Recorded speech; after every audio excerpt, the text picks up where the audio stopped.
All right, check. 1, 2, man. Peace and love. What's going on, everybody? I go by the name David Gldnmnd Hicks, and welcome to episode 71. Man, we are 71 episodes into the Rec Show podcast, man. The show dedicated to beat makers around the world. Yo, I appreciate y'all for tapping in with me this week. Last week, we had the homie Nothing New.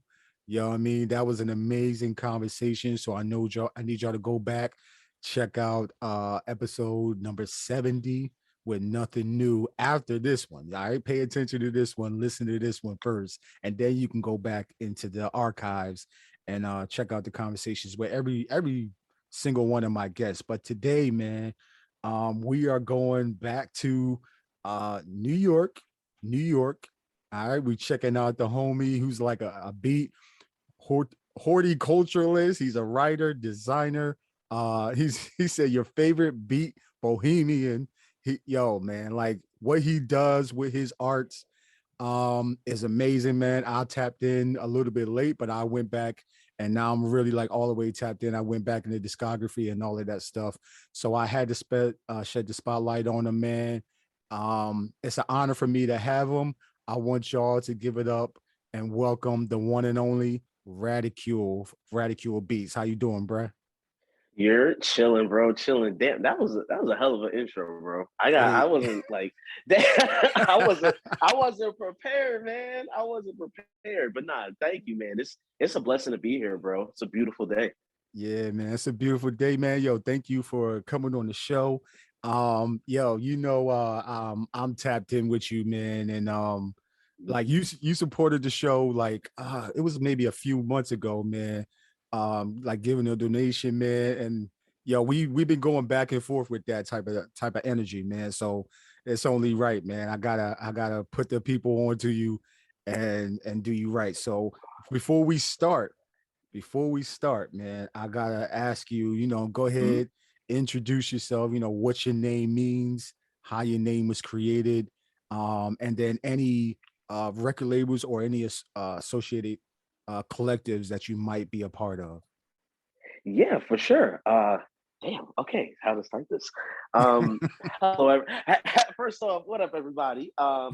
So yeah, basically, my name, the way I kind of came up with it, basically, there's kind of two meanings. So when I was younger, I started going by the name Radicule when I want to say like 13, 14.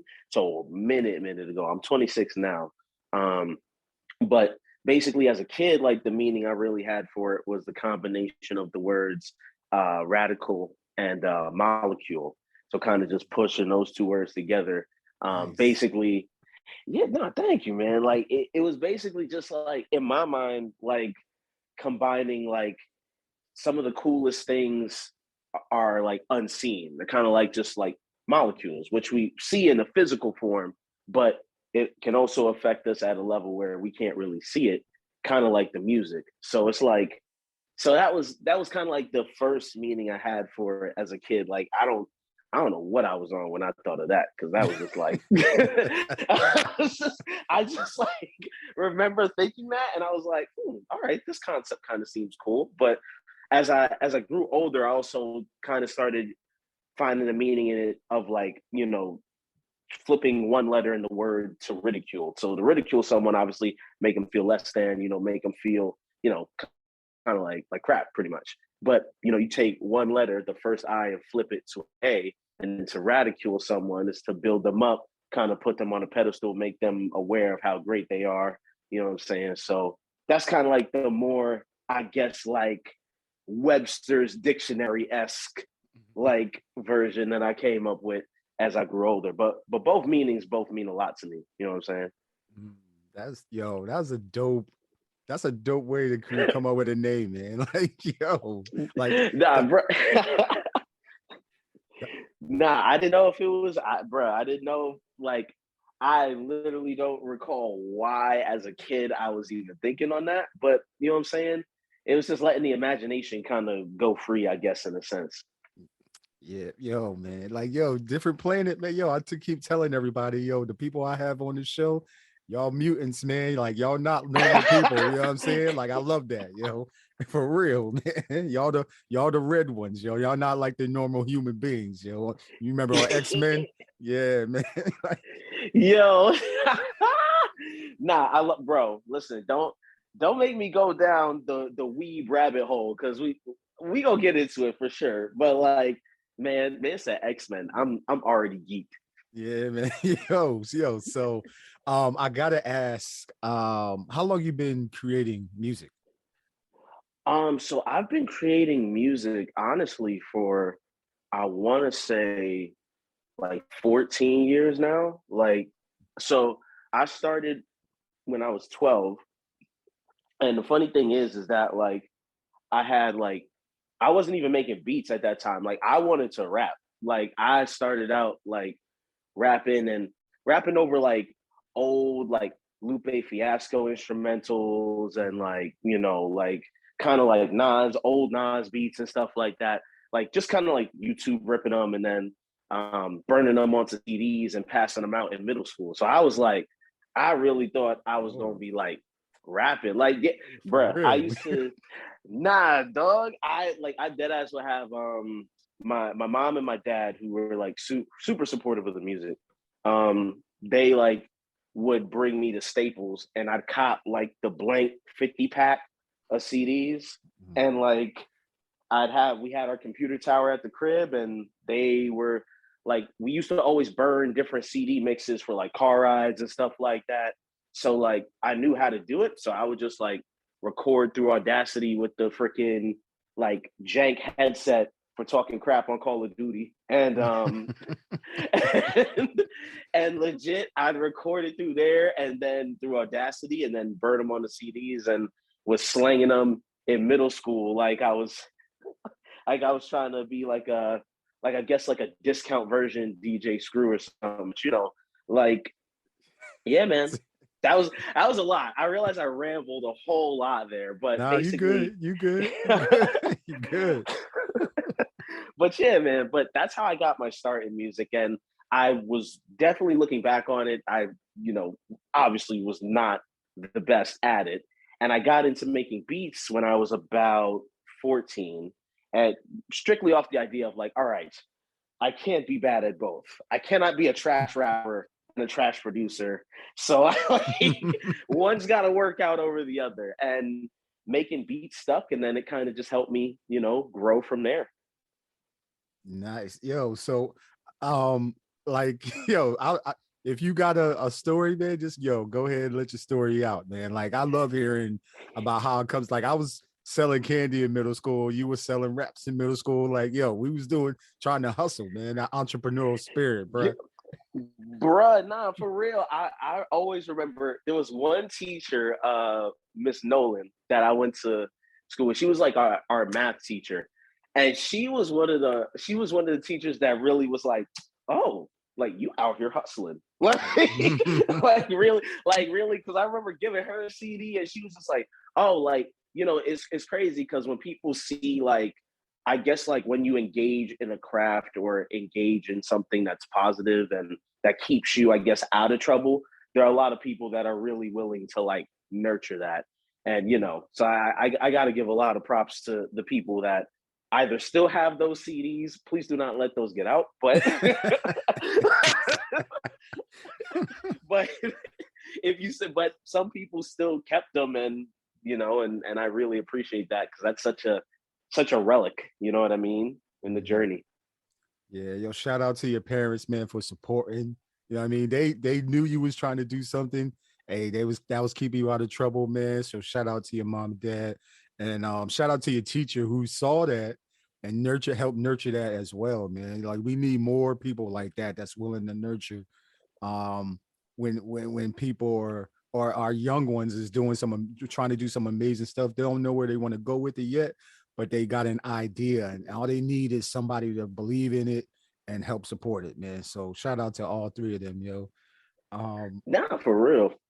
yeah, man. Yo, so are you trained on any instruments, or you just like you hear samples, or you hear music differently and then you just create that way? So I'm not like, I wouldn't say I'm like fully kind of like classically trained on anything. Like, um, I did play in elementary school when it was just like, the music class and you had to pick up an instrument and do stuff like that. I actually used to, and I don't know if it was, I think you might have mentioned this in the episode with Nothing New, but you played trumpet at some point in school, right? Or am I Yeah, tripping? yeah, fifth grade. Yeah, yeah. Okay, heard you. Yeah, You been that tapped was in. me. That was Hey. me in fourth grade. Trumpet, bro. I was like, I was just like, oh, me and this man are gonna get along swimmingly because Yeah, man.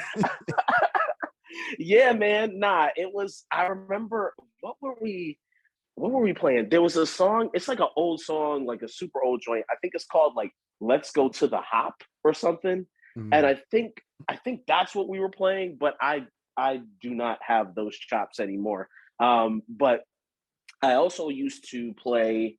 My dad tried to get us into like music lessons. I guess this is like a family thing, like when your family kind of is just like, hey, like I want you to get involved in something that is dear to me.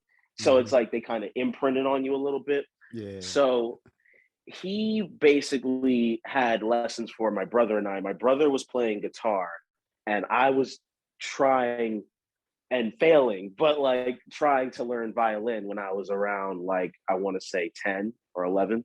So yeah, like which I give props to anybody who plays that instrument. That is like light years above Yeah. what I have the patience for. So but nah, man, yeah, I mean, for the most part, as far as for stuff recently, like, yeah, I mean, I just kind of like dig through a lot of different samples. I'm personally like a huge lover of 90s R&B, like 80s, 90s R&B. I just feel like they have a lot of just like these silky kind of grooves and that you can just really kind of find pockets in and like that people really want to hear. Also, like I will give a big shout out to like 80s, 90s like gospel stuff too. Cause that stuff you can find some crazy chops in. Mhm. Um, but yeah, I work in a little bit of keyboard stuff now, like a little bit, like just playing like chords and stuff, but not really anything classically trained or like knowing theory really, really well. If I just kind of have it in my head, I just try to play it or I try to just have it play out as I can. And then, just see what we can drop into FL. Nice, yo. So you're experience trained, yo. Like that's the best part, man. So you get definitely got your like 10,000 hours in, you know what I'm saying, and putting in the work. So that I mean that's all you could do basically if you're not classically trained. Just experience, man, and just messing around Yeah. and then figure out how to do it, yo.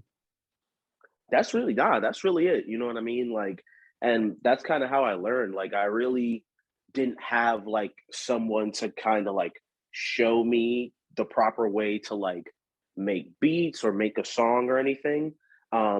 It kind of just was my brother downloaded FL Studio on her computer one day.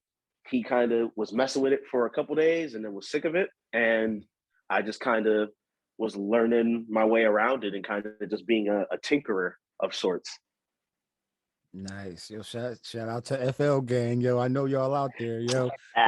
You already know how we do. Yeah. Yeah, man. Yo, so okay, you got your mom, your dad, you got your brother that's like in the music, tinkering and stuff like that. Like what were y'all listening to as you were growing up? Like what type of genres were y'all listening to? We were listening to honestly like a little bit of everything. Like my mom would allow us to listen to a lot of like hip hop and stuff like that growing up. So I always had vivid memories for some reason of being in the car with my mom, my aunt, and my brother, and they just were letting us listen to DMX when he came on the radio. So like that was that was very very interesting to be like a small child and like your mom's a fan of like rap and hip hop. So we would listen to like we'd be riding around and I'd hear like 50 Cent, like G Unit, listening to a lot of if you hear a cat meow in the background, my cat's walking around. So sorry, Yeah, I just it's want all to right. let You y'all good. know. You good. um, be like, what the heck is that sound? But nah, but yeah, nah, we used to, it was always very diverse. My father was always big on like, whenever we were taking drives and trips as kids, like we would always be listening to like Quiet Storm, like Kiss FM, CD 101.9 type stuff. Like, so, I mean, literally like Albie Shore, Keith Sweat, um, you know, I'm trying to think of who else, Sister Sledge, you know what I'm saying? Mhm. Like, like a lot of just kind of like Temptations too. Like it was always, I think about it, I had such a wide range, and then my brother was really the one that started getting me into like kind of like rap and hip hop on a more like kind of deeper level. So he was listening to a lot of like southern hip hop, as well as like Midwest hip hop as well, and just kind of showing me the ropes for guys like Currency, Larry June, stuff like that. But yeah, no, it was a very diverse pot of of music. But I'd say definitely a lot of like Quiet Storm, um, R&B, kind of chill stuff, as well as some more kind of like aggressive hip hop in certain spots. Nice. Yeah, I definitely get that vibe when I when I hear your music. I definitely get the R&B vibes. Like you definitely, you know how to chop. Like I'll try and chop R&B, man. I don't know, man. It's a little bit complicated for me, but you got it, bro. Like you on it, yo. Man, thank you, bro. Nah, I appreciate that, man. Like for real, for real. Like it was funny because my homie Dre, he was just like, your music, it sounds like you like raided someone's auntie's like record collection and just started chopping up. I was like, damn, like that's the best description I've ever received Right. of what I make. So yeah, no, honestly, that's the thing. I just want people to like, I don't know, if I could chop stuff up properly, you know what I'm saying, and make it sound good on the R&B tip. I'm just like, it's almost like making sweet potato pie, but in the form of a beat. That's kind of what I want it to be like to people. Nice, nice. It's November too. Sweet potato pies is coming out right now, Hey, yo. listen, I shouldn't have said that because now I'm making myself hungry. But Yeah, man. Yo, I like the way you think about when you know what I mean, you creating your beats, like because it's so when you say sweet potato pie, man, it just gives you that, yo, we around family. It's a feeling good feeling. You know what I'm saying? Whenever you see sweet potato pie around, it's always laughter, love, all that type of stuff. You know what I mean? Damn, that's a good analogy, bro. nah, thank you, bro. Thank you. Yeah, man. So you already said like how you got into making beats and stuff like that, but I want to know like um how did you know it was time for you to release your beats to the internet and let other people hear your beats? Oh man, I think it was just kind of like a feeling of just like I need to go for it, and I just you never know who's gonna like it. You know what I mean? I always had, when I first started in music and I was trying to show my stuff and shop my stuff to people. There's a there was a lot of criticism, so Mm, I quickly kind of developed like a thick skin because I mean, growing up in New York, if you're doing anything creative and it's trash, people are going to tell you. Like, they're gonna tell you very directly and sternly, like, "Hey, this ain't it, bro." yeah, so, that's that so East like, Coast vibe, bro. That's that East Coast for real, yo, yo. that's legit. Like, you better come correct, because if you don't, get Mm, you getting booed. You know what I'm yeah, saying? yeah. So, but no, I think I really just kind of like was in the trenches, kind of working on my craft and receiving kind of like you know a lot of kind of positive reinforcement from people that were producers and were like, yo, like you should put it out because you never know who's gonna appreciate it. I got to give a big shout out to this cat, Negro Saki, who, there was like a era of like YouTube Adult Swim bump esque style beats being made, and I want to say I was like early. That was kind of like late 2000s, so like 2000, maybe like 7, 8ish, around there. Um, but he was one of the first people that I sent like a project to, and he was just kind of like, you know, like, yeah, man, like keep going with it, keep expanding on your style, like giving kind of constructive criticism and in a way where it was helping me and not just like harming me in a sense. Nice, nice. So yeah, man. So after that, I mean, I felt like I was doing stuff that was pretty weird and unorthodox. My very first kind of few projects, I had a habit of always like I had an affinity for like reversing samples. So like I just kept doing that for a lot of tracks and then piecing drum breaks together with it. And I was like, oh, this sounds like kind of decent. It's weird, but it sounds, kind of cool. And I was just like, closed mouths don't get fed. So, it's just a better thing for me to put it out. And you never know when even just one person can relate to the project or like it.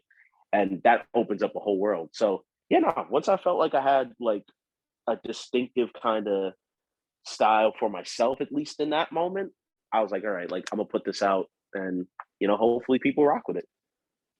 Nice, yo. Like shout out to you said Negro Saki. Yeah, yo. Crazy, crazy producer, yo. Crazy producer. Like he's been around for a minute and has always been the GOAT. Like has always been super supportive and just the utmost kind of like almost look at him like a sensei almost. So yeah, shout out to that man. Yeah, shout out to Negro Saki, man. It's helping like man, he was kind of like your mentor in a way, man.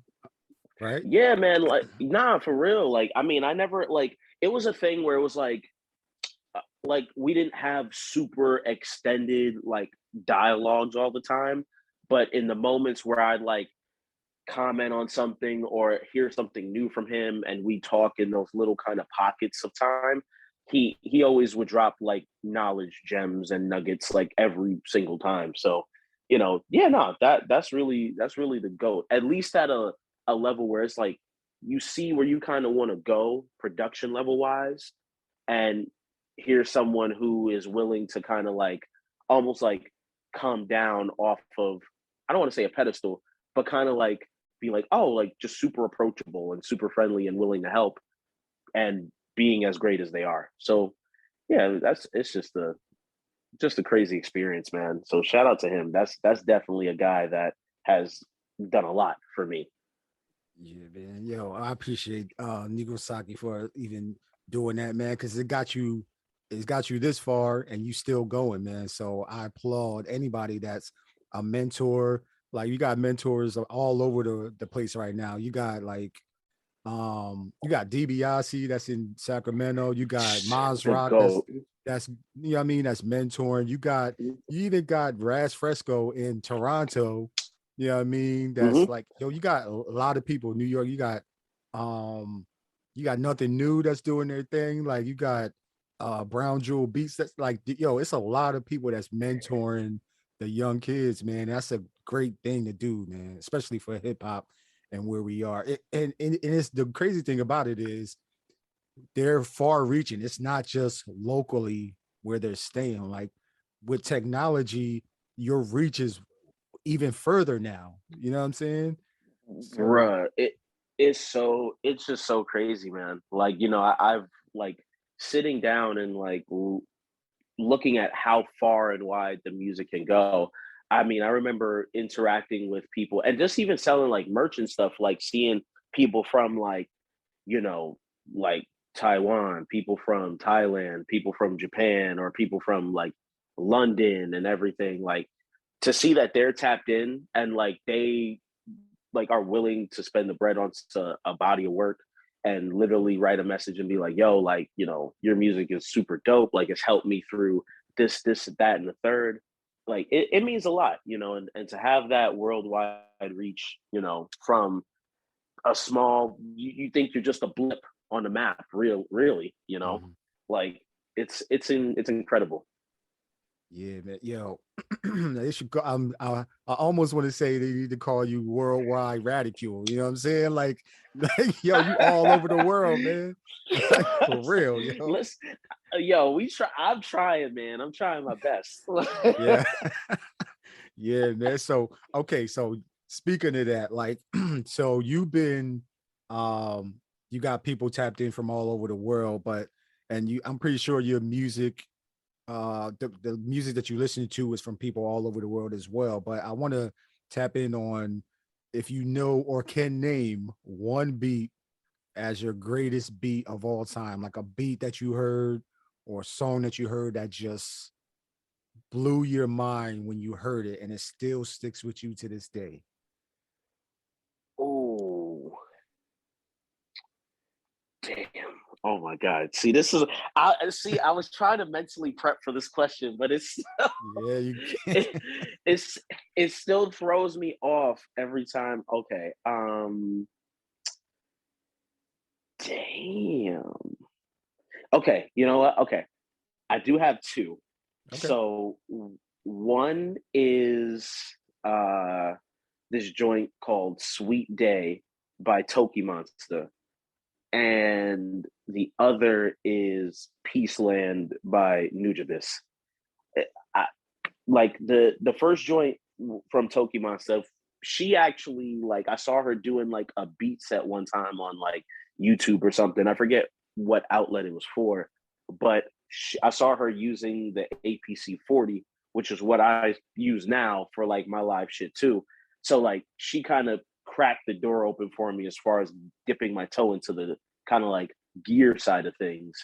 Um, but that song, there's there's a couple different switch ups on that beat that are just absolutely incredible, and like it's just like almost like almost like something you'd expect to hear soundtracking like a noir kind of film, like Mhm. black and white, just rainy. Like it's such a dope track. And the joint by Nujabes, Peaceland, um, the backing like kind of horn sample that comes in on that song, it's just like so beautiful. Like I heard that when I was first starting to get into making beats, and I was going through the Samurai Champloo soundtrack, and then I found Nujabes through there, Nice. and that's, man, that song and show just phenomenal, like classic materials that I think everybody needs to check out. But um yeah, that song by him, it just was so beautiful, and just like it literally felt like being enveloped by like a sunset. You know what I'm saying? Like it was really that peaceful and that spiritual. So nah, both those joints would have to be like, I'd say the two that blew me away and changed my brain patterns in some way, shape, or form. Nice. Nice, yo. Like, oh man, yo. So you were talking about everybody needs to check out like Samurai Champloo. Like it's kind of like required watching, man. But if for my fellow mutants that may be listening and will listen in the future, I always ask this question.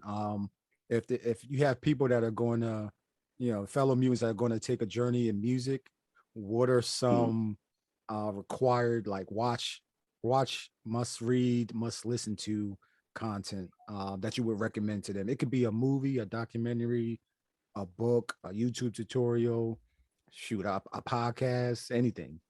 What would you recommend? Oh man. Oh my God. Okay, so I'm gonna say for, oh man, damn.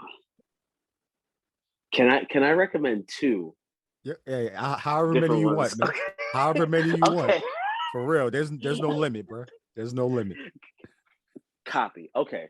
So one for sure that I would definitely recommend to people. I don't know where it's streaming at now, but there's this joint, The Art of Organized Noise, and it looks at the group, it looks like the production team behind Outkast, basically, like in their inception and at their genesis and at their peak. Um, Super important. I definitely think that those guys are unsung heroes in hip hop a lot of the time, that I think deserve way more recognition, because they really, I don't want to say they were the ones that put the South on the map as far as like rap and hip hop, but they definitely were major pillars in like bringing Southern hip hop to the forefront. in recent years. So that's definitely a good one. Um, I'm gonna go a little weird on this one. I'm gonna say Space is the Place. Um, it's a Sun Ra like film Mhm. from like I want to say I want to say that was maybe the 70s. I want to say maybe that it dropped, but I think they have the whole thing on YouTube, so that you could easily I think find just very trippy black Afrofuturistic kind of type shit to watch. Like that's that's something that kind of like another thing that kind of just totally fluctuated my brainwaves when I watched it. Um, and from a musical standpoint, from a spiritual standpoint, and from just a black artistry standpoint as well. Um, Dang, I'm trying to think. I had another one in my head. I would definitely say too. Hmm, for the jazz heads, I would definitely say Cowboy Bebop. That's people know that, but people know that already. Like that's known. Yeah, I think I think that's. Oh, actually, and one last one. I think this one's on Hulu as well. So you might be able to find it there. But All the Streets Are Silent. It looks at kind of like the cross kind of breeding and kind of collision of skateboarding, like New York City skateboard culture, and also like the golden era of like hip hop. So it looks like kind of like that intersection and how like skating skating was influenced by hip hop pouring into skating, and the two kind of coming together in a very cool way. So I'd say for those four, definitely. All the Streets Are Silent is phenomenal too. It's a great documentary. Nice. And every time I ask that question, I always put those. If I can find them, I always put the link inside of the guest recommendations inside of the description of the show, so everybody can just click the link and go right to it, man. So because yeah, I mean, this is going to live on forever. And if you Word. have so much, it's so many people that's making amazing stuff, and it could get swept under the rug. You know what I mean? Or kind of not swept under the rug, but kind of like drowned out because it's so much content. Like I just want people to Yeah. see what y'all are tapping into. You know? Nah, for real. That's super important. And I also will say there's just one last thing that came to my mind that I wanted to also give a big shout out to. There's this joint. Well, they're kind of like a hip hop focused kind of outlet, like hip hop business, kind of all that stuff too. Um, Rap portraits, and they do some pretty incredible like interviews of different artists, writers, psychologists. You know, it's really it's a really cool like series and kind of like platform. Um, and one of the dudes that is in charge of it, I think it's pronounced Yo. It's Yoh, and he used to, I think, write for DJ Booth and is a phenomenal writer as well, and music journalist in general. But yeah, Rap Portraits. They did a series called Big Homie Tips, and I think the first guy on there was Fonte. Um, Oh, and nice. Wow. that brother, he has so much knowledge, bro. Like I gotta give that man all the flowers and Rap Portraits themselves. So I would definitely say Rap Portraits as well is a outlet and a kind of like I guess creative staple that people should definitely check out too. Just off the strength of like what they're doing right now because it's really innovative stuff. Nice, man. Yo, I definitely got to look at all of these. Like I always put them on my watch later if I could find them on YouTube's, and then I just Mhm. shuffle them and I just watch them whenever I can, man. So amazing recommendations. But so now I'm gonna ask you about like for you as far as um how you're making your music. I know you said you use a Kai APC 40, FL Studio, some other gear uh, that to create your music, but are there any other pieces that that you haven't mentioned already? And uh does each piece have their own kind of like lane when you're creating your music?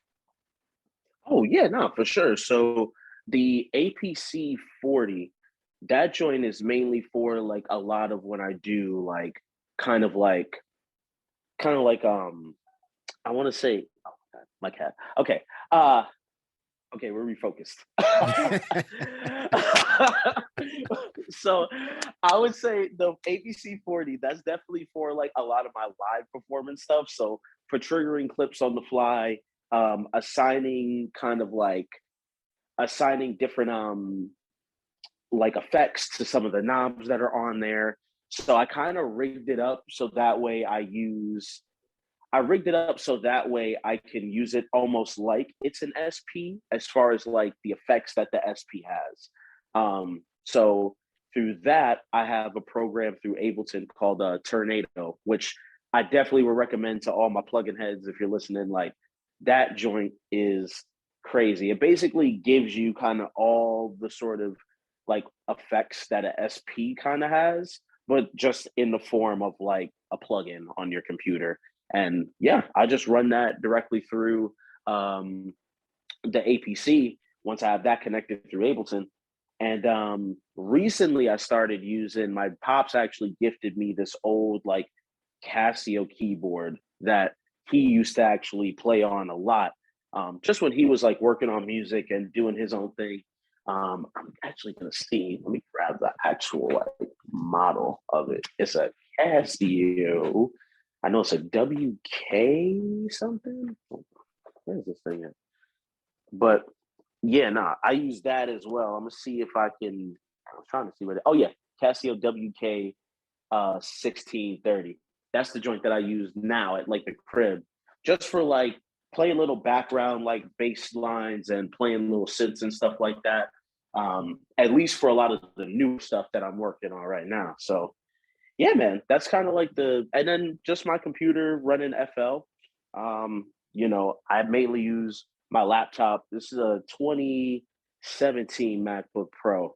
And I just use that for like everything. Like that's like, where all the beats kind of happen. That's where all my design shit happens too. Like, that's kind of the hub. But that's kind of like a lengthy rundown of what we're working with. Yeah, man. Yo, so and when you're talking about for the new music, I know S Rank Slaps #2 is coming out soon. We don't know when, but yo, y'all need to be on the lookout because S Rank Slaps #1 crazy fire, yo. Like they don't even know if you oh gosh. Yo, you give Oh me too much credit, man. Thank yo, you. yo, man, like yo, you earned it, bro. Like, yo, man, like yo, but all right, let me go back because I don't want to get into I get ahead of myself because I'm gonna ask you about a few of your albums that just really stick out in my head that really left an impression on me. But let me ask you this, man. You're more than a beat maker, right? You're a writer, designer, like you do graphic design, like you do a whole bunch of stuff. Like as far as your merch and your album covers, are you doing all of those or are you like in collaboration with other people? Oh yeah, so with exception to and I gotta give the homie nothing new. He mentioned our our homie Kimani Swing Low. Um for people that don't know, Kimani is also a graphic designer as well. So basically, like he did the artwork for Ebony Eternal, and he did the artwork for the last single I dropped, Takatan Beam 2. So like he's absolutely phenomenal in everything that he does. And then um, outside of those two kind of projects, everything else has just been me on the design for like all the artwork as far as for like albums, EPs, like product merch and everything like that. So yeah, but most of that I want to say probably like 80%, 85% of catalog is just everything by me. Yeah, man. So which one of those is your first love? Making beats. I know you said you started with emceeing. Is it emceeing, making beats, writing, designing? Like, which one is your first love, yo? Oh man, I'd say, damn, you asked some good questions. Hey, I got, I got to, man. I got to. I'm like, damn, okay, all right. Um, I would definitely have to say my first love um is making beats for sure. Like that was just the thing that kind of like I like when I first kind of started to get comfortable with it and acclimated to it, like it just completely changed my world and opened up so many different avenues to do new things and to just like meet new people and to create a sense of community. So that definitely is the kind of spark for everything else. um and I think it's created kind of like a healthy bond to other things creatively for me too. So, if I'm ever feeling like I'm getting burnt out on the beat side of things, I can just pop on over. I can, I'll maybe write about something that I'm really passionate about, or I can, then go and do design work and everything. So it's kind of like, it has to be producing for sure. Cause that's kind of like the linchpin for everything else that then sprouted from it. Nice. Yo, man. Yo, man. Hey, you know what they say, man. You got to come correct or don't come at all. You know what I'm saying? So I gotta. Yo, facts. For Facts. real, bro. Yo, so when you 90% of what you design, man. So now I'm gonna ask you about like some of your music. Now you got like 22 albums, like singles, EPs on your Bandcamp, man. So for everybody that's listening, man, go check out and support radicule.bandcamp.com, man. Check him out. Check out his website, radiculebeats.com as well, man. You 22 projects, albums, EPs on your Bandcamp, but you got some albums that include releases from like Head Massage Music and Roots of Society. Can you go Mhm. into like those two? Are they two different um labels? Are they both your labels? I mean, can you go into detail about them?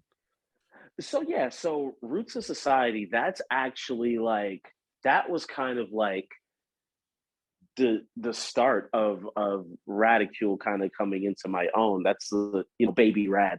So but yeah, they were a label based in, I wanna say they were San Francisco or Sacramento. Um that they were based out of.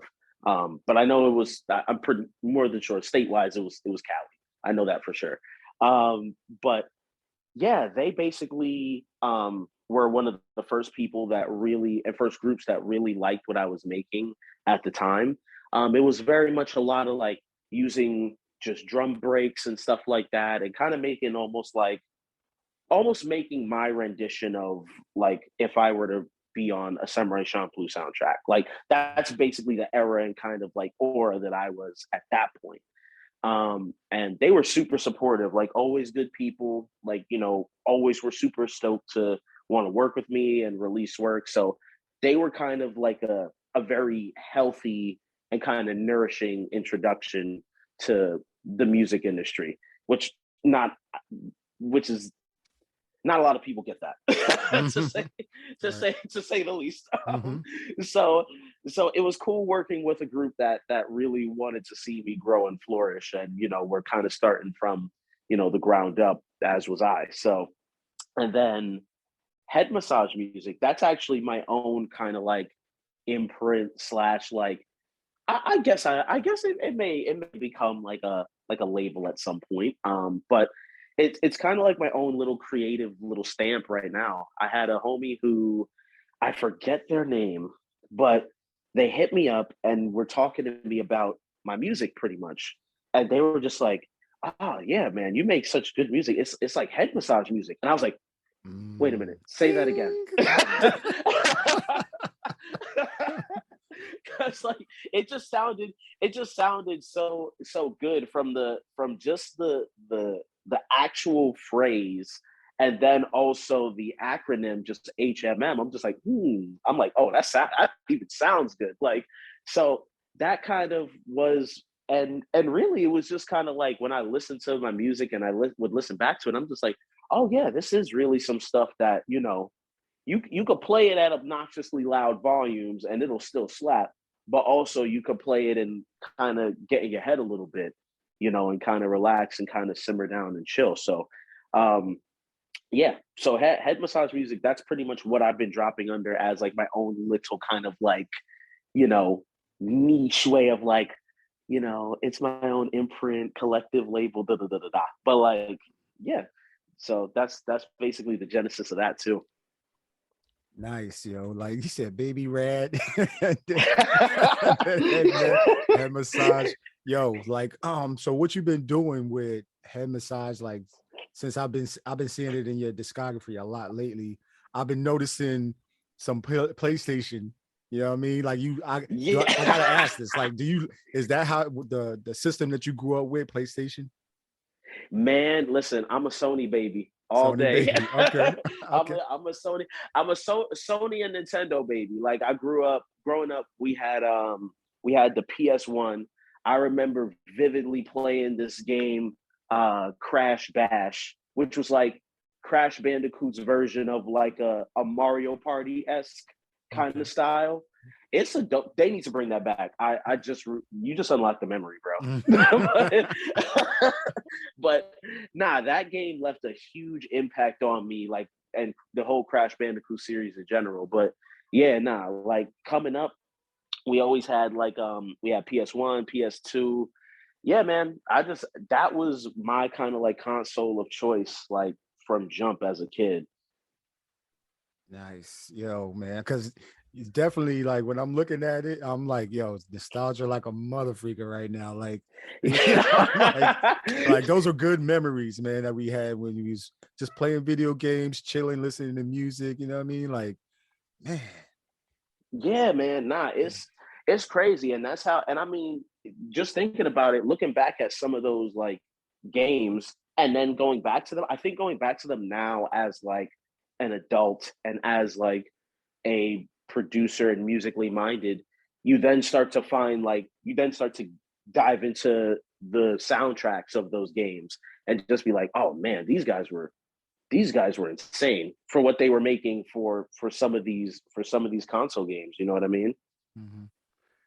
Yeah, man. Yo, the soundtracks to the games as well, man. If y'all can find them, like, man, like they could have their own documentary, man, just because the music that you were listening to as you're playing these games, man, has influenced crazy amount of, you know what I mean, beat makers, music producers, artists, like from generations. Like, I don't think they understood their impact as well, but that's somebody else's podcast. I don't know. I might branch off and make that mine, man. I don't know yet. You know, damn, I just thought of it. You just gave Hey, me an idea, bro.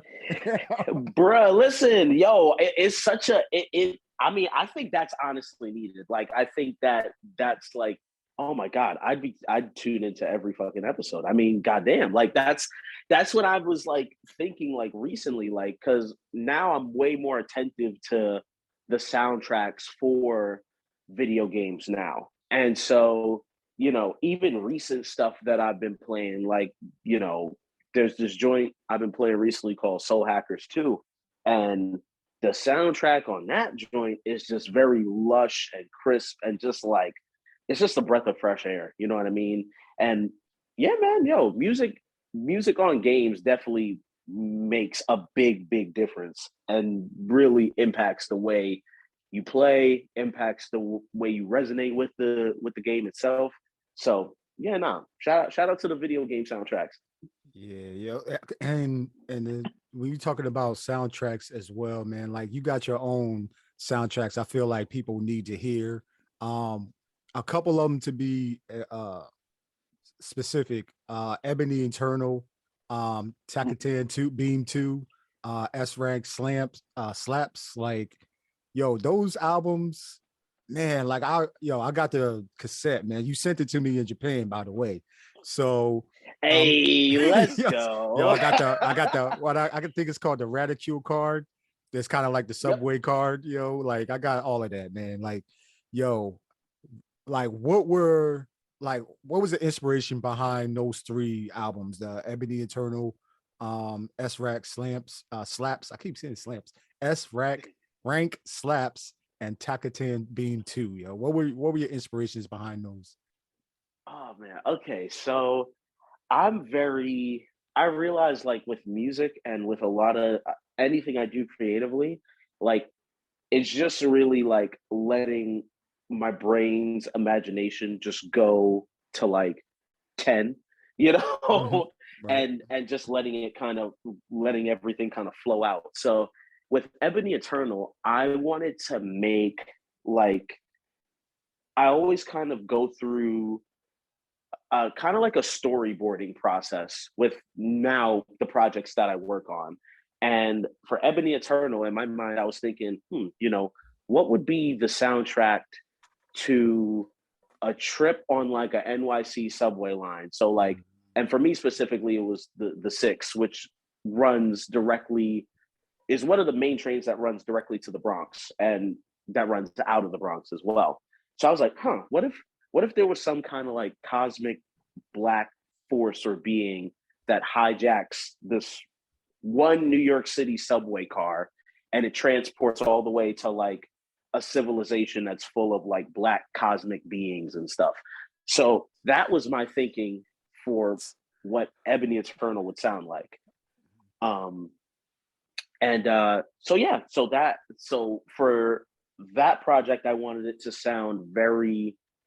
I did want it to sound a lot more, I guess, like cinematic in a sense, like as far as like the structuring of the project, because that was the first time I ever really kind of like seriously wanted to kind of like get the track order right and get the track listing right as well. So so that was for that. S Rank Slaps, that actually I released during a time where I kind of, was going through a couple of different things, spiritually, mentally, emotionally. And even though it's a small, EP, um, it was during a point where I kind of was just like, all right, I've had enough of all this crap in my life. And I need to just kind of like try to flush out some things and kind of become the S rank version of myself. Because in a lot of Japanese like video games and fighting games and stuff, you go the ranking system, it'll be like I think it's like D, C, B, A for like mission completion, like how well you did. And so S rank is always the highest rank, so it kind of supersedes everything else. So I was like, you know, it would be cool if I kind of did a project where I consider this like not only the best beats that I've been making up to date, but also this is a representation of me kind of evolving and growing to be a S rank version of myself. As cliche as that may sound. Uh and For Takutan Bean 2, that's honestly just a nod to like my anime heads. There's a joint that I watch and read called Jujutsu Kaisen, which the character that's depicted on the front, the girl winking and doing the peace sign, and the guy kind of in the corner, kind of like wow, oh my god, she's so great. Like the dude doing that, he's like this muscle bound dude that's just like a beast in the actual series, and but he has this insane affection and like the need to go to this like Japanese pop stars like meet and greets and like get a handshake from her. So like that's like his thing. So that was honestly just a nod to that because I thought it was just kind of like a silly, cute little part of the show that I was like, oh, this is kind of cool. Like I kind of mess with this. So yeah, okay. I think I touched on everything. I know I rambled, but Nah, you're not rambling, man. Like, like how you thought about Everyday Eternal. Like, I worked at night when I was in Japan, man. So I'll just put the tape in and I listen to it while I'm just, like driving around and stuff like that. And I'm like, yo, man, I feel like I'm really on this voyage in space, but on a train. Like how you even started it off. What did it say? It said the intro is the lady over the intercom was like, no, it was the guy that was on the intercom, like, yo, we going somewhere, don't even ask me, or something like that. It was Yo, yeah, I was, bro, that was. I did that whole skit. yeah, man, Yeah. yo, amazing, yo. I was like, yo, like, so you did all of those skits on there? So yeah, so the one on the actual title track, that first little banter that's happening on the train. Yeah, I did that. I recorded like train sounds and like chopped those up when I was in the city, and then like I just kind of like did the audio for it, like just kind of wrote myself like a quick little script and just like read it.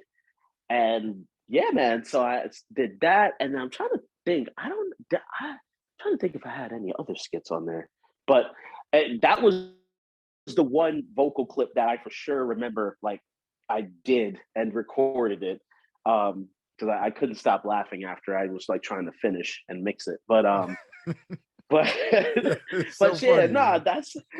that's but nah, thank you, bro. Thank you. That's really like you kind of like picking up on that. And I was like, I know certain people will like as soon as I put the bing like in there from the train, I'm like, anybody from New York is gonna immediately, anybody from New York or the tri-state is gonna immediately probably know what I'm referencing here. And even in the tone of like the conductor of the train, Right. like yeah, they don't care. MTA run on their own time. They don't run on your time. Crazy, man. Yeah, the name of that track is called Start the Show, man. So um right now I think you got some cassettes, man. We need to sell you out, man. So y'all go ahead and support Ebony Eternal, man, with the instrumentals. I'm telling y'all, man, it's a man, it's like, yo, you definitely took us on a trip with that album, man. Like that was amazing, yo. That was an amazing album, Nah, yo. thank you, man. Nah, man. I literally like when I put it out, I was just like, this is it. It felt right structure wise, and I was just like, if people vibe with the story and resonate with kind of the energy behind it, then hey, that's all I could ask for. I'm a happy man at the end of the day.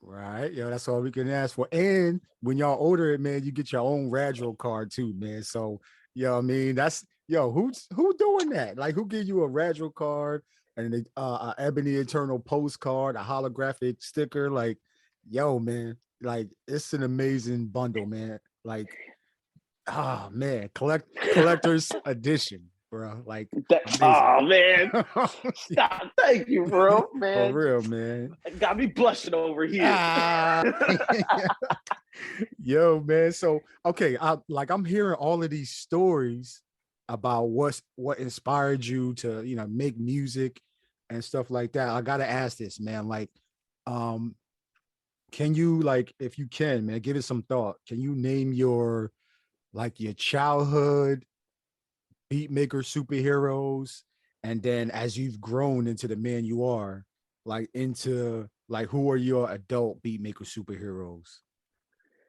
Dang. Oh nah, for sure. This a good one. So as a youngin, like as a young kid, I think superheroes were definitely cats like, again, I got to give a big shout out to Negro Saki, like him for sure. Um, Definitely Nujabis as well. Like he literally like kind of set a part of the foundation as well. Dilla, of course, as well. Um, I'm trying to think who else when I was a kid. Um, yeah, I mean, No definitely. genres off limits either, yo. Heard you. Okay. Yeah, I forgot to say that, man. That's my precursor, yeah. Like no genre. It bet, don't even matter, man. Any genre, yeah.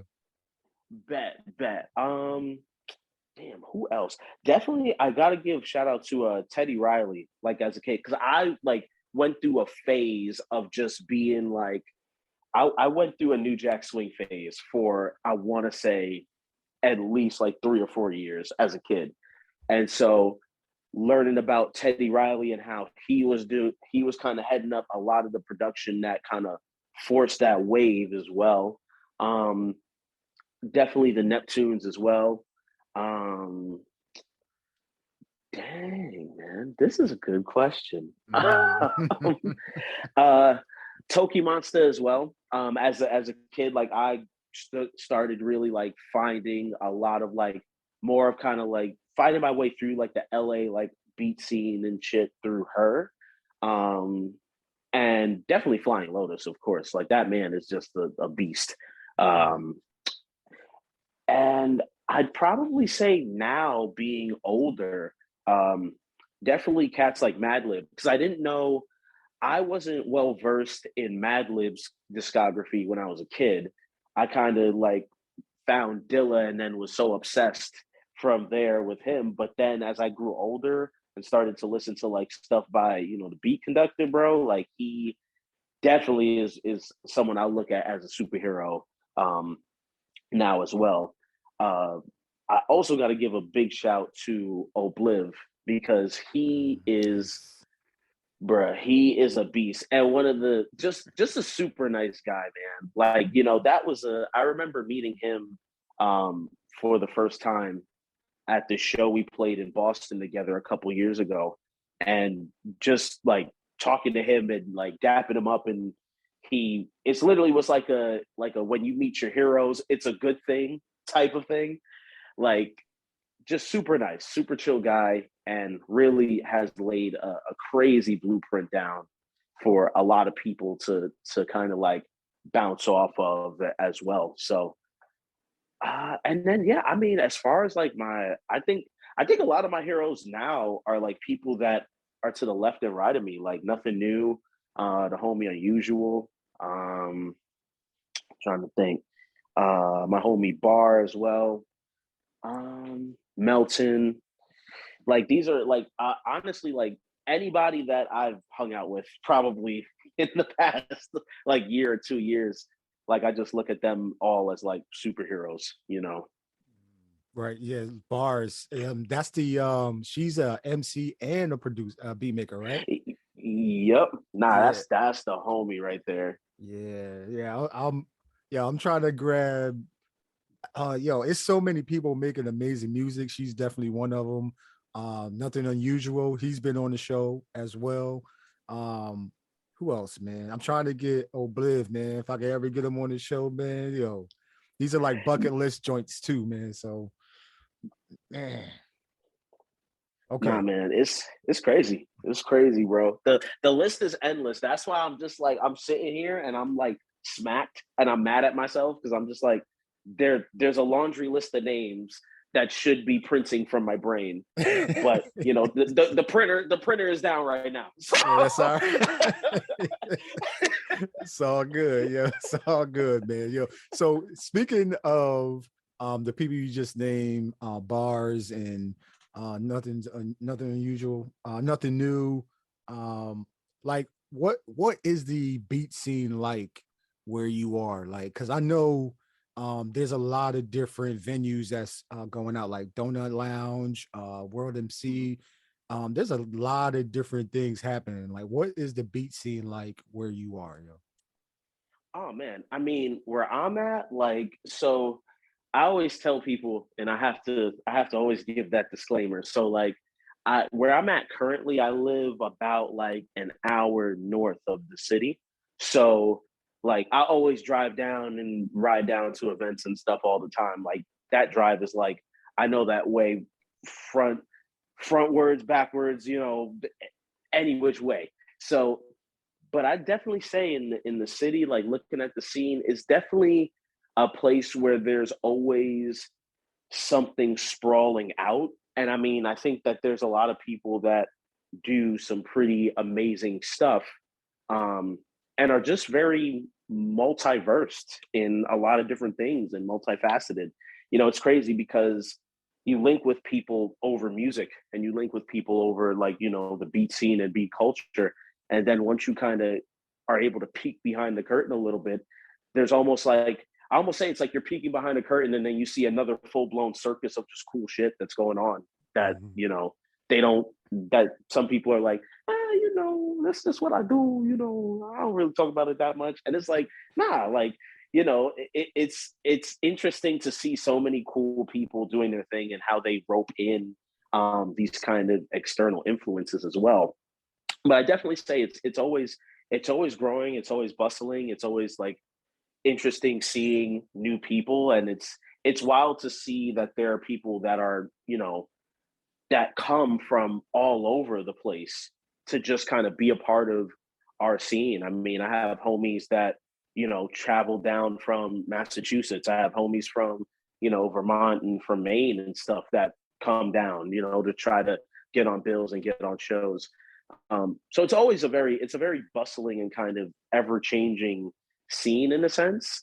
And I know recently I got to give major props to the homie Faraz as well, because he had me on for this collective off the scene. They recently just did, they're kind of like a relaunching of like their residency, or like kind of like grand opening in a sense of a residency at this place, Rise Radio in Brooklyn. So yeah, first Saturday of every month they're doing that now. So it's always great to see new collectives that care about the culture sprawl forth and kind of start to plant their flag.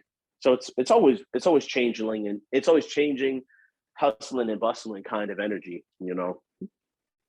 Nice. Yeah, I think I have off the scene, man. I think I got a beanie from them, man. Is that are they based in New York or are they based in Canada? They're based in New York now. Yeah, like we're running everything. They're running everything out of Brooklyn. So I Okay. want to say, I don't know if they were. I feel like it's escaping me. I thought that they were like doing stuff down in Atlanta at one point, but that I might be mixing that up with a totally different like collective. But yeah, no. But they're now in New York now. I think for like the foreseeable future. Okay, yeah, because they got a clothing line as well. That's pretty dope. So anybody that's checking out clothing, go ahead and support off the scene as well, man. They got some dope stuff. I gotta get a few hoodies from them as well. Um, but okay, last two questions as we round this out, man. This is an amazing interview from the one and only Radicule Beats, man. Episode number 71. I gotta ask this. You've been in this game for about, was it you said 12, 13, 14 years? Roughly about that, yeah, man. So what's one thing you wish you knew before you started on this music and art creation journey? Yo? Um, see, I always think I'm prepared for these questions, and I'm not.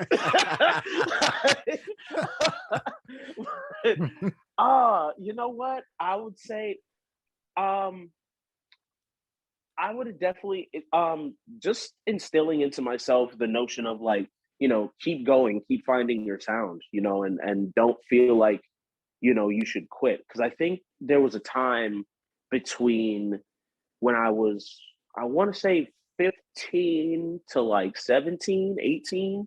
Like there was a 3 or 4 year span where I just really wasn't working on music like that anymore. And I just kind of felt like I was very, almost in a sense, defeated. I mean, that I was being melodramatic at that point. I'm like, I'm a kid. I had years of decades ahead of me, but like, I was just being a little melodramatic as a kid. But basically, I think just feeling like, oh man, like nobody really likes this. Nobody's gonna really want to hear this. I think I wish I would have, if I could go back in time, I would drill that message into my head as a kid a lot earlier and sooner, that, you do need to have a little bit of a tough skin, because there's going to be way more no's than there are yeses. So, um, but when you do get those yeses, make sure that you give thanks properly. Always have kind of grace and be cordial about those situations, which I think I do a good job with now, as far as like making sure I give a proper amount of gratitude to the people that are taking their time to spend, time either writing up writing about my work or posting about it or telling other people about it. Um, it's it's crazy, but I think that's the real thing. Just kind of going back and telling myself to have more gratitude for certain situations. Because I mean, I had a situation recently, like a year ago, where this dude, shout out my homie Skippy, he is like one of the goats as far as like keeping up with my catalog and everything. He actually wore one of my shirts and brought the S Rank Slap CD to a show for another group or band or something, and literally like met another guy there that liked the design and liked the cover art, and literally on the spot that guy went and bought a CD right at that show from his phone. And Nice. so it's like, man, it's wild. So I think like I definitely would tell my younger self, like, yo, like, you know, keep grinding, like don't get as discouraged as you may want to get.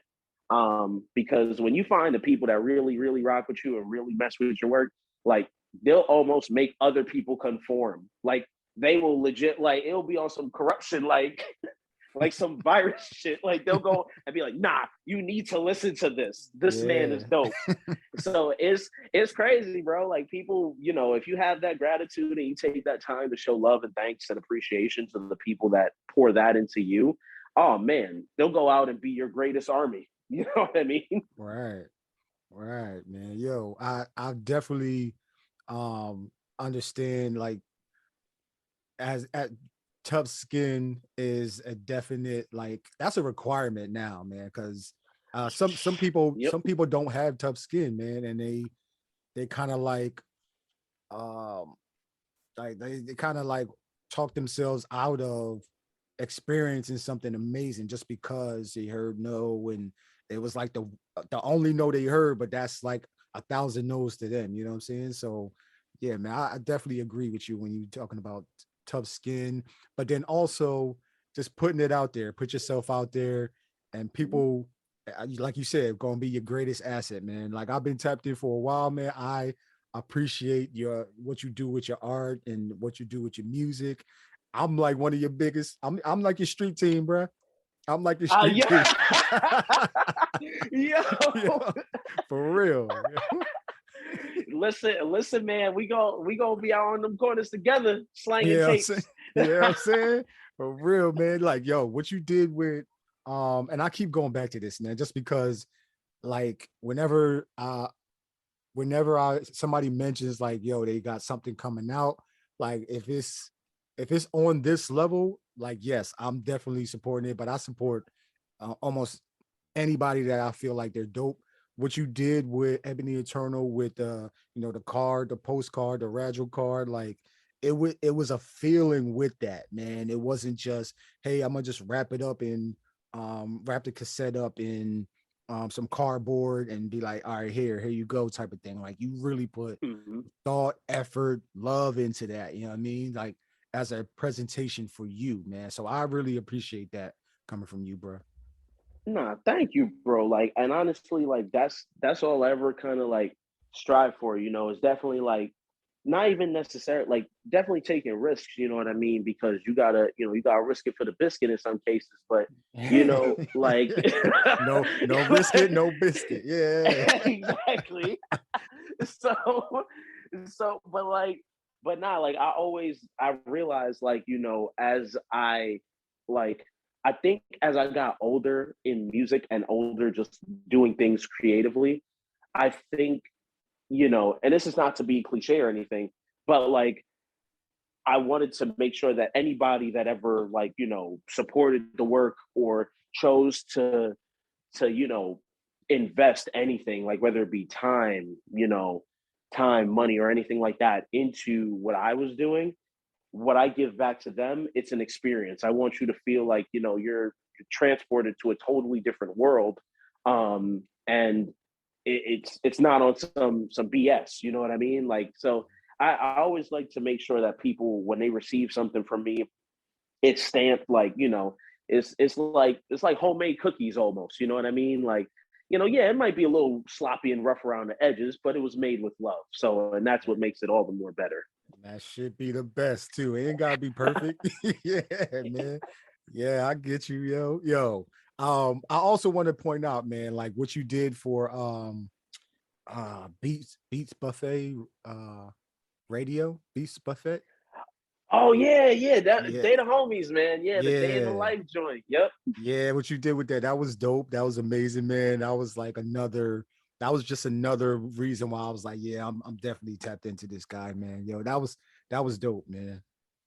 Nah, thank you, bro. Nah, honestly, I gotta give huge props to them because like when they hit me with the concept, I was just like, man, I loved it. I'm the type of dude that just like, give me the sun is the sun shining, it's beautiful out. We'll go hit these little quick licks and these basic everyday errands, but I'm gonna try and make it sound pretty fly. So, that's really it. You know what I mean? And they really kind of help to give me an outlet to just like I guess just be like just on some chill, regular human type stuff. You know what I mean? Right. Yeah, I think there's a lot of cats that, need that. You know what I'm saying? Just relatable stuff to like watch or listen to. Um, so yeah. I got nothing but love for them and they really, I'm glad that also resonated for you as well, for real. Yeah, man. Yo, so as we round this out, man, I gotta ask you, what should the internets and the listeners look out for from Radicule in the rest of 2022 and going into 2023, man? So, okay. So I definitely will say S rank 2. We've been talking about that for a little minute now. So now I really, man, that joint, we got that coming out top of the year um in January. So that's gonna be coming out then, and there's gonna be a lot of good stuff to come with it. I mainly just been kind of taking my time with it just to, you know, figure out how I want to roll it out and just kind of finding the best way to do it. And I think I've finally cracked the code on that. So now it's just a matter of taking the time to like gather all the materials physically to get that rolled out in the best way proper. But yeah, man, like January, that's when we drop it again, and we gonna have some little surprises lined up right thereafter. So I can't speak on too much, but Right. I'm definitely just trying to make sure I get everything, all my ducks in a row, So, but definitely early January. That's when we looking at kind of coming out the hyperbolic time chamber again with it. Yeah, I'm excited for that one, man. I'm excited for everything you got coming up in 2023. How can the internets tap into you and your music and like how can they get in and just follow you on social medias and stuff like that? Yeah, for sure. I mean, I'm pretty much like if you search up Radicule on most socials, I'll be the one that sticks out like a sore thumb. So you could follow me on IG, Twitter. We got the website as well, so radiculebeats.com.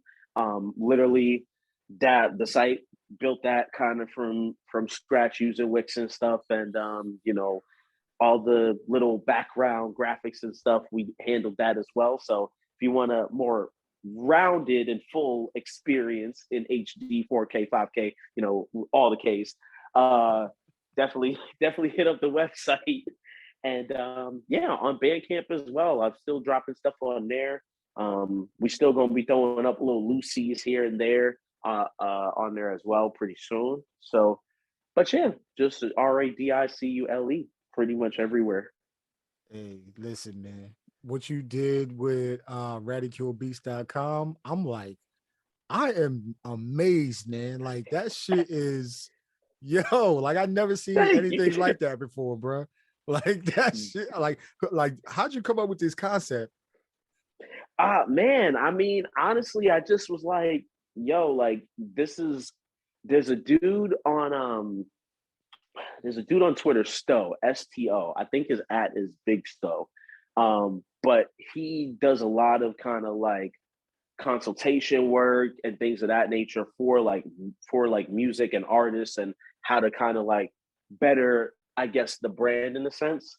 But yeah, I mean, that man was really going hard about artists getting a website and having your own kind of digital footprint in case anything ever happens with, these social media apps, which there's been a lot going on. So I'm just like, yeah, no, I wanted to make kind of like my own little kind of hub on the net for people to see. Like, as soon as you go in, the graphic design stuff is in the background going, like, that's that's already appealing to the eye. And I just wanted to kind of create my own little kind of caddy corner, for everything. I almost think of it like when in certain shows, like in certain kind of like cruise shows or whatever, where they have like the little bar set up on the beach.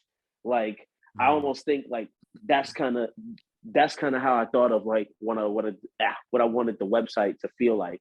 Just kind of like this little peaceful oasis, kind of tucked away from the madness. You could just come, we got music, we got graphic stuff.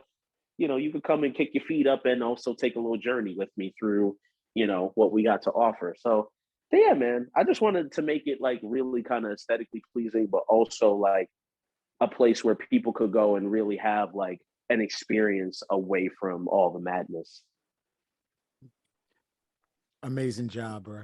Like that's like Thank you, bro. that shit is amazing, man. I'm looking at the website. I'm like, holy shit! Like this is on some next level. Like, you know how we got like Web 3 is supposed to be going. What's it supposed to? No, we got Web 2.0. We're supposed to be going to Web 3.0. Like, yo, man. Like if you doing this, I can imagine what you're gonna do. Like in this whole metaverse type of world type of thing, man. Like you got your own, man. You got your own like Yeah. universe. It feels like, you know what I'm saying? That, bro, yo, see, man, you just made my day, because that's just like that's what I be striving for, bro. Like, really, at the end of the day, like, I just want to be able to have people come away from interacting with my work as like, a good time, that they be like, you know what, like, I'm gonna pull up again. You know what I mean? Like, that's kind of just the energy I wanted to have with everything, bro. Like, just make it a dope experience, and kind of just, you walk in and you're in a totally different realm than where you were before. Yeah, man. Amazing job, man. So listen, everybody, all the listeners, man, if you made it to this point, thank you for tapping into episode number 71 of the Rec Show podcast with my special guest, Radicule Beats, man. Yo, he's the father of head massage music, a beat horticulturalist, writer, designer, your favorite beat bohemian, man. Go ahead, support him on Bandcamp, support the website. Yo, check him out, man. Yo, I'm excited for when you come out with these Radicule do-rags, bro. I'm excited, man. Yeah. Yo, damn, nah, bro. Hey, listen. Now you just gave me, man. Okay, yeah. Nah, that's what's coming next. Cause yo, all right, yeah, you just, that's your signature, bro. That's your signature, bro. Like, yo, man. Yo, I'm excited for it, man. So thank you for coming on the show, man. And yo, I can't wait to kick it with you again whenever you come out with your new stuff in 2023. Thank you. And it was an honor, man. I appreciate you, bro. Hey, appreciate you too, man. For real, for real. And a big shout out to anybody listening and anybody tuning in. Like this, I appreciate y'all so much, eternally, for real. Yeah, man. So that's the end of the show. Yo, I want to thank y'all for tapping in. If you can, go ahead and follow the Rec Show podcast on Twitter, on Instagram. Go ahead to gldnmnd.bandcamp.com, become a subscriber, which directly supports the show. Everything that Radicule Beats recommended and talked about, I'm going to put a link in the description of the show so you can go ahead and just check out what he recommended, all the things that he was talking about as well. And as always, man, make sure y'all taking care of y'all chickens. All right. Peace and love, yo. These lights represent every living person on the planet.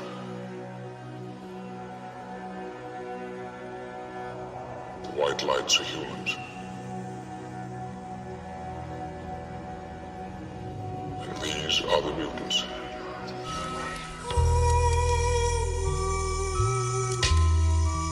they tell like younger kids or other producers like that's cheating. You can't really be selfish, but bro, like when it comes to this producing shit, you can do whatever you want. You've been listening to the Rec Show podcast. Be sure to subscribe, like, and leave a comment. Remember 3 things. Believe in your music. Take care of your mentals. Become the best version of yourself. Until the next one, Gldnmnd signing off. Peace and love, yo. To be the best, you got to work overtime. To be the best, you got to work overtime. These young boys getting better. This is not like the NBA where you can retire. Like this is, you have to keep going.